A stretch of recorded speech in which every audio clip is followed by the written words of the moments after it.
কোনো এক গ্রামে বসবাস করত এক পরিবার। তাদের একটা মেয়ে ছিল।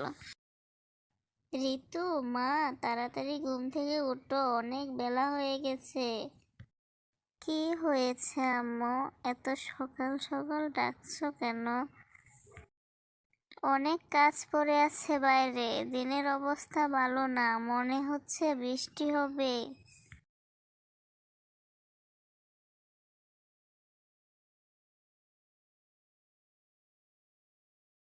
বৃষ্টিতে ভিজো না মা, তোমার ঠান্ডা লেগে যাবে। মনে হচ্ছে কিছুক্ষণের মধ্যে জ্বর শুরু হবে। তুমি বাইরে থেকো না, ঘরে চলে আসো তাড়াতাড়ি। জ্বর হবে? আমি তাহলে আম কুড়োতে যাব। বাড়ির পিছনে আম বাগানে অনেক আম ধরেছে।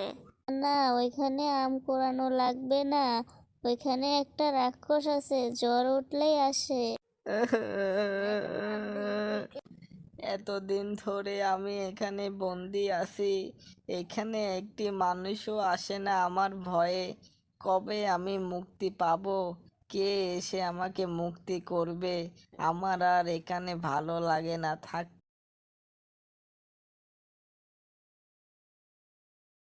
এখন তো আকাশ পরিষ্কার হয়ে গেছে, মনে হচ্ছে আর বৃষ্টি হবে না।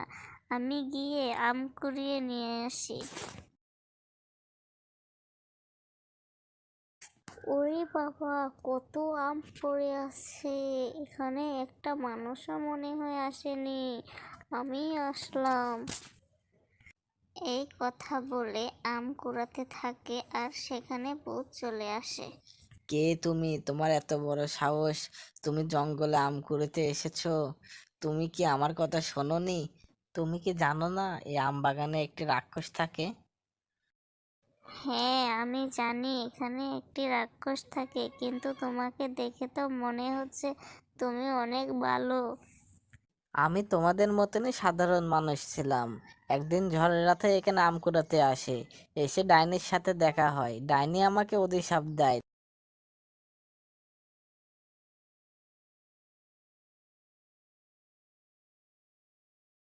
তোর এত বড় সাহস, তুই আমার বাগানে আম কুড়াতে আইছিস? তোকে আমি অভিশাপ দিলাম, আজ থেকে তুই রাক্ষস হয়ে যাবি।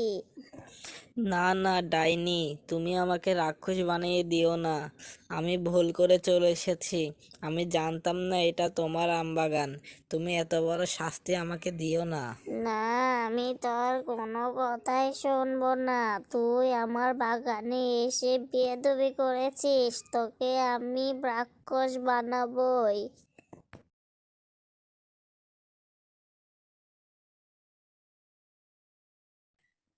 ডাইনি, তুমি আমাকে এভাবে রাক্ষস বানিয়ে দিয়েছো।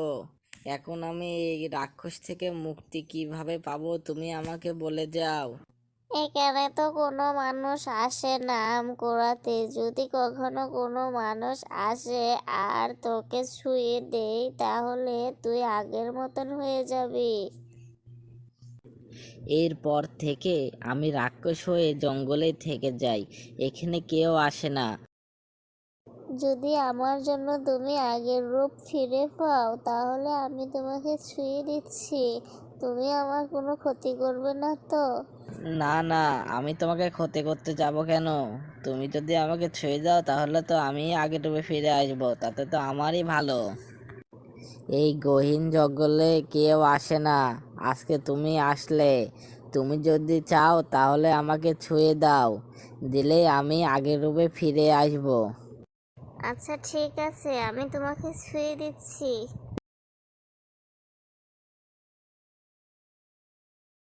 তোমার জন্য আমি আগের রূপে ফিরে এসেছি বন্ধু।